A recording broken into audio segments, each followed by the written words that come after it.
ハローマットです。羽田空港です。で、僕は今日アメリカに行くんですけど、皆さんアメリカに入国する際にエスタの申請ってされますよね。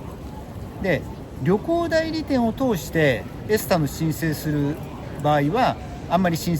配しなくていいと思うんですけど、ご自身でされる方も多いと思います。で、僕は20年以上自分で申請をしてきたんですけど、コロナ明けの2年前かなに申請した時にちょっとね、うっかりしてたというか、集中してやってなかったのか、おそらく詐欺サイトだったと思うんですけど、申請したものが無効になったことがあります。で、これはもう僕が悪いだけなんですけど、どういうことだったかっていうことも含めて皆さんに見てもらって、どのサイトから申請したらいいのかっていうのも合わせて見てもらいたいと思います。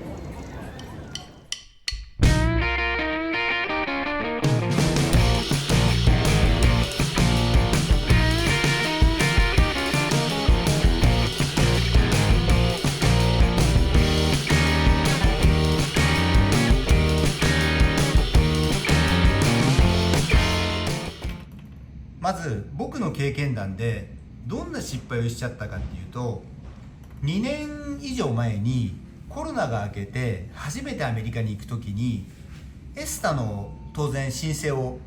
したんですね。で、その時に自分と同行者の2人分を僕が申請しました。で、本当はこのサイトのみなんですね、エスタの申請っていうのは。これが公式サイトなんで、ここからそれまでも申請していたはずだったんです。もう20年以上行ってるんで。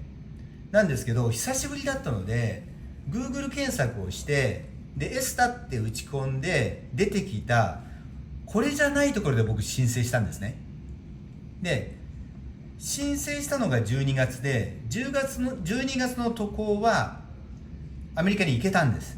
でも帰ってきてその後に4月にもう一度アメリカに行く時にちょっとね、早めに幸いにも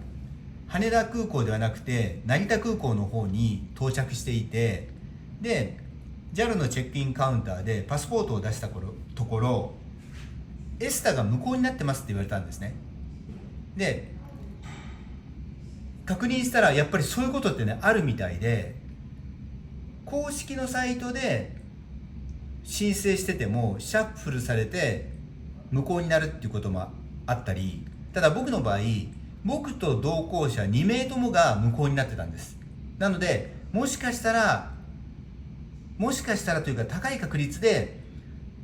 良くないサイトから申請したんじゃないですかっていうことを言われました。で、3時間前にたまたま早く到着してたんでその場で申請してギリギリアメリカに行けたんですけど、僕の大失敗なんで、こういうことが起こらないようにね、このサイトからのみ申請してもらえればっていうか、僕もそのようにこれからしたいと思ってます。で、この申請の手順に関してはここですよね、日本語版にしてありますけど、このように合意するから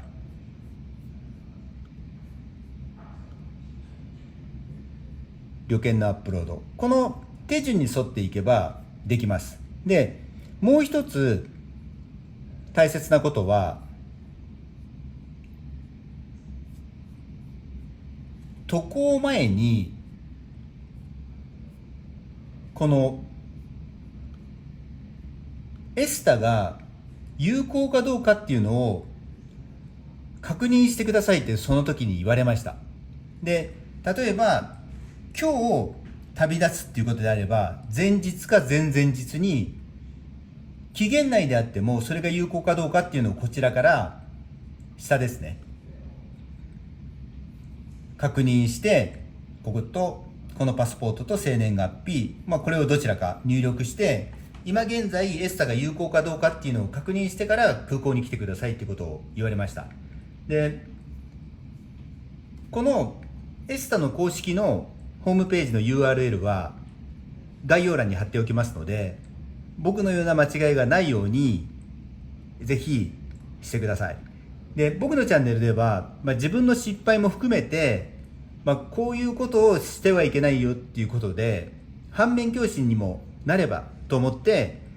経験をお話ししています。で、今日はエスタについてお話ししました。ではまた会いましょう。失礼します。